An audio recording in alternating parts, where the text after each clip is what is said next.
चलें let's see. अगर हम देखें, हम जिस तरह से बात कर रहे थे कि भारत के 3 मैचेस हैं, अभी सीरीज़ हैं, फिर उसके बाद पाकिस्तान के पास अगर हम देखते हैं वेस्ट इंडीज़ का टेस्ट है, फिर उसके बाद हमारी ट्राई नेशन सीरीज़ है। इस तरह से डिफरेंट जगहों पर जो है वो चैंपियंस ट्रॉफी की तैयारियां हो रही हैं।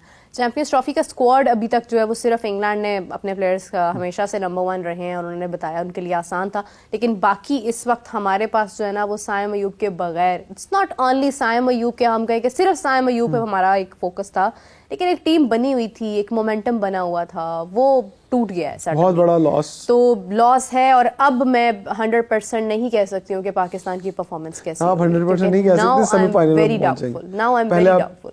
डाउटफुल इसलिए कि देखिए अब आपके पास ऑप्शंस क्या बचती हैं। एक ही आप बात करें जा रहे हैं हम वापस लेकर। अच्छा मुझे बताएं, इतना हल्का सेटअप है हमारा, मेरा ये वेरी गुड पॉइंट अब ये डिस्कस करने वाला। एक साइम अनफिट हुआ, आपके पास कोई रिप्लेसमेंट नहीं है। आपके पास रिप्लेसमेंट क्या आ रही है? इमाम, जो कि पहले पाकिस्तान से खेल चुके हैं। बिल्कुल। ऑस्ट्रेलिया के अंदर, साउथ अफ्रीका के अंदर कोई बंदा इंजर्ड होता है तो उसको रिप्लेस कौन करने आता है? वो आके डेब्यू में 5 आउट कर जाता है, 4 आउट कर जाता है, वो आता है डेब्यू पे 100 कर जाता है। क्या आपने अभी तक अपना सिस्टम ऐसा नहीं बनाना, ना बनाया जाएगा? मैं आपको ये भी बता दूं, मेरी उम्मीद है कि कोई बंदा ऐसा है कि सेटअप बनाए कि एक प्लेयर के पीछे 3-3 प्लेयर खड़े हों। और ये बात हम आज से नहीं कर रहे, ये बात 10, 15, 20 साल से पहले से हो रही है कि क्या हमारे एक प्लेयर के पीछे 3 प्लेयर क्यों नहीं खड़े होते। आज मुझे बताएं, अल्लाह ना करे हमारा कोई ऐसा एक फास्ट बॉलर और ऐसा एक आधा बैट्समैन और अनफिट हो जाए, तो आप किसको खिलाएंगे? फिर हम यंगस्टर्स को लेके आएंगे, यंगस्टर्स परफॉर्म नहीं करेंगे। अगर वो परफॉर्म ना कर पाया बड़े इवेंट के अंदर तो सारी जिंदगी क्रिकेट से बाहर हो जाएगा। सो ये बहुत इंपॉर्टेंट चीजें हैं कि आपको अपने क्रिकेट सेटअप के अंदर बैकअप बनाना पड़ेगा। जब तक आप बैकअप नहीं बनाएंगे तब तक आप ये ना सोचें कि आप बहुत बड़े बड़े इवेंट जीत जाएंगे। बैकअप ही नहीं है। मुझे बताएं, आपने अभी PSL करवानी है, आपके पास इस दफा माशाल्लाह बहुत बड़े बड़े क्रिकेटर्स आए हैं जिन्होंने रजिस्ट्रेशन करवाई है। अगर आप उनके साथ खिलाकर अपनी फिर से एक अलग T20 की टीम ना निकाल पाए, आपको क्यों ऐसा करना पड़ता है? टेस्ट में भी वही प्लेयर, वनडे में भी वही प्लेयर, T20 में भी वही प्लेयर। अच्छा क्या होगा? एक और अलमिया क्या है, जो PSL में T20 में परफॉर्म करता है वो टेस्ट मैच के लिए सिलेक्ट हो जाता है। जो हमारी डोमेस्टिक में 4 डे के लिए परफॉर्म करता है वो T20 के लिए सिलेक्ट हो जाता है। मतलब हम क्रॉस चलते हैं, सीधा नहीं चलते भाई। जो टेस्ट 4 रोजा क्रिकेट में परफॉर्म करता है उसको टेस्ट क्रिकेट में खिलाओ, जो आपका T20 में परफॉर्म करता है उससे T20 में खिलाओ। PSL के अंदर जो परफॉर्म करता है, हम क्यों उल्टा चलते हैं? नहीं तो बड़े टूर्नामेंट में तो हमने कभी इतनी बड़ी तब्दीली हम लेके ही नहीं आए। हमने कहां पर ऐसा किया है कि हमने किसी बड़े यंगस्टर को एक सडनली एक मौका दिया हो? आपने देखा ये अभी नीतीश कुमार रेड्डी खेलते हुए नजर आए हमें ऑस्ट्रेलिया के खिलाफ। हमें न्यूजीलैंड में जब हमने देखा भारत के साथ मैच था, सरफराज खान खेलते हुए नजर आए, रणजी ट्रॉफी से आए हैं वो, ठीक है। अब ऑस्ट्रेलिया में आप देखें अभी सैम कॉन्स्टास खेलता हुआ हमें नजर आया। जायसवाल किस प्लेटफॉर्म से आए थे? जायसवाल हो सकता है अपना ODI में डेब्यू भी करें। हमारे पास यहाँ पर मसला ये है कि हम तो किसी को लेकर ही नहीं आते हैं। अब जब बड़े टूर्नामेंट की बात आई है, हम वही नाम गिन रहे हैं, हम शादाब का नाम काउंट कर रहे हैं, हम इमाम का नाम काउंट कर रहे हैं, हमारे पास वही 4-5 प्लेयर्स हैं। उस दिन भी ये बहस हो रही थी, आपने यहाँ पर वो स्पिनर की बात हो रही थी, उनके नाम नहीं याद, जिस स्पिनर पे आप बात कर रहे थे कि शादाब की जगह वो स्पिनर होना चाहिए, सुफियान मुकीम। देखिए मेरा, मुझे कोई एतराज नहीं है, नया प्लेयर आया, किसी को भी नहीं होना चाहिए, टैलेंटेड है, तो क्यों उसको कंटिन्यू नहीं करते आप?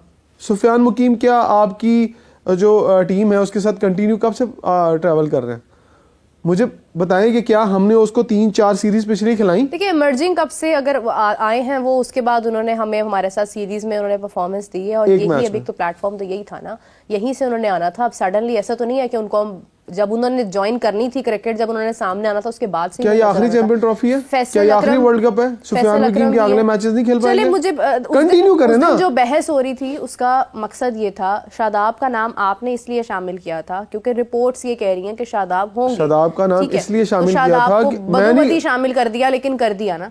अब उसके बाद अगर शादाब, हम अगर अपनी राय देते हैं, हमारी पर्सनली क्या राय होती है, क्योंकि हमारा मकसद ये है कि हम इस प्लेटफॉर्म पर बैठकर वो बात कन्वे करें जो बेहतर है। देखिए सुफियान मुकीम को खेलना चाहिए, प्रॉब्लम ये है कि आपके सिस्टम एक्सेप्ट नहीं करेगा। आप जब सुफियान मुकीम देखिए, उस बेचारे ने कितना परफॉर्म किया डोमेस्टिक के अंदर, चैंपियंस कप में परफॉर्म किया, पर जैसे उसका नाम 15 के लिए आएगा ना तो 10 लोग खड़े होंगे, वही लेजेंड टेस्ट क्रिकेटर जिनको हम ही बात करते हैं, वही कहेंगे यार हमें नहीं लगता ये बड़ा टूर्नामेंट खेल पाएगा क्योंकि इसके पास वो एक्सपीरियंस ही नहीं है। भाई फिर खिला दो, फिर ये ना सोचो कि तुम हारोगे या जीतोगे। मैं यही तो कहता हूं कि साउथ अफ्रीका, ऑस्ट्रेलिया के खिलाफ हमें बड़ी टीमें नहीं खिलानी चाहिए, हमें 3-4 नए लोग खिलाने चाहिए ताकि उनको प्रेशर हैंडलिंग करना है। साइम को ऐसे हम ही खिलाते बनाया कहाँ हमने, हैं? साइम को हमने ऐसे ही बनाया है ना, साइम को ऐसे बनाया ना। हाँ। तो फिर हम क्या करते हैं, हम जैसे जिम्बाब्वे के अगेंस्ट सीरीज आई, ले आओ जी बाबर को, जी उसको फलाने को ले आओ।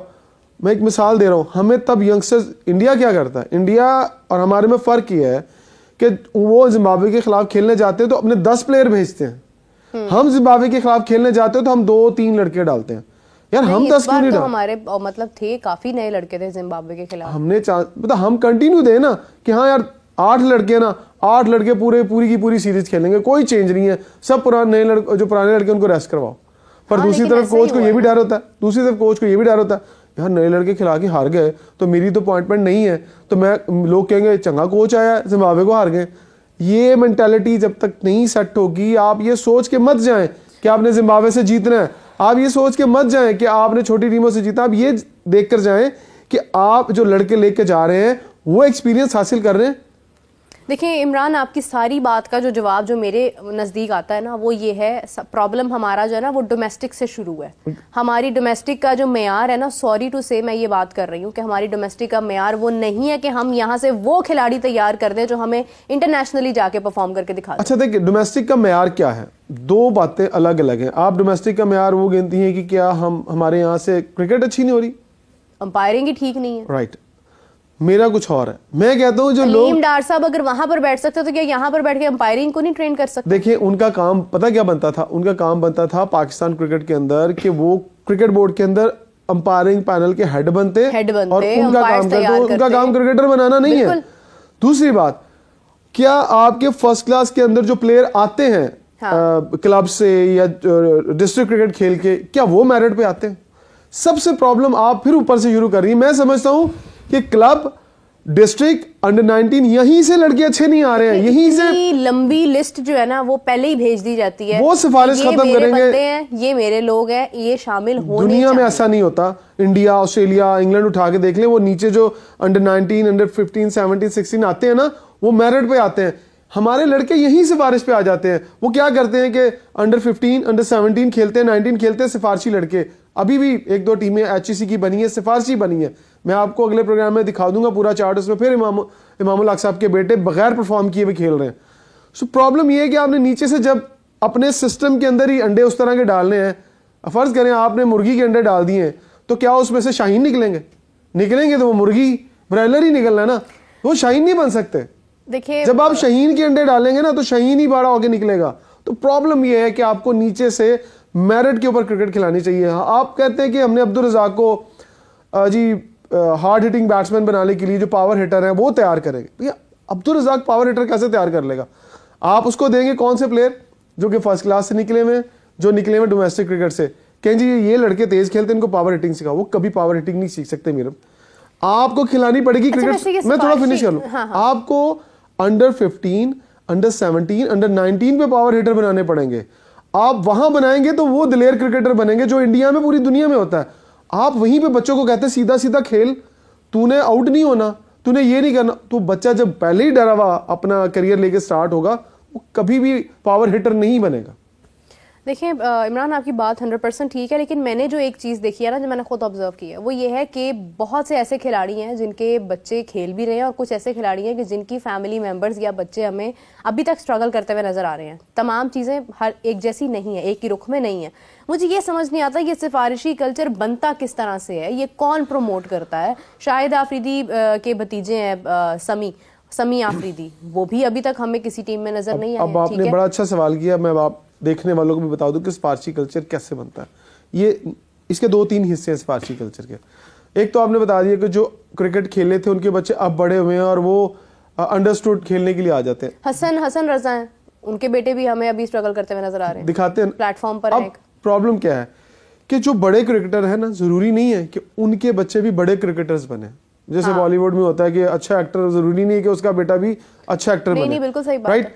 लेकिन प्रॉब्लम ये कि यहाँ पर जो आपके नीचे लोग हैं, मिसाल के तौर पे जो फर्स्ट क्लास क्रिकेटर है या कोई क्लब क्रिकेटर है, उसका बेटा उसको देख के अच्छा क्रिकेटर बन गया, कोई अच्छा अंपायर है उसका बेटा देख के उसको अच्छा क्रिकेटर बन गया, या कोई स्कोरर है, जब वो ऊपर खेलने के लिए आता है, मेरा आप लिटरली इस बात के ऊपर यकीन कीजिएगा, मैं आपको बताने लगा हूं कि सबसे बड़ी रुकावट उसके ऊपर पता कौन बनते हैं?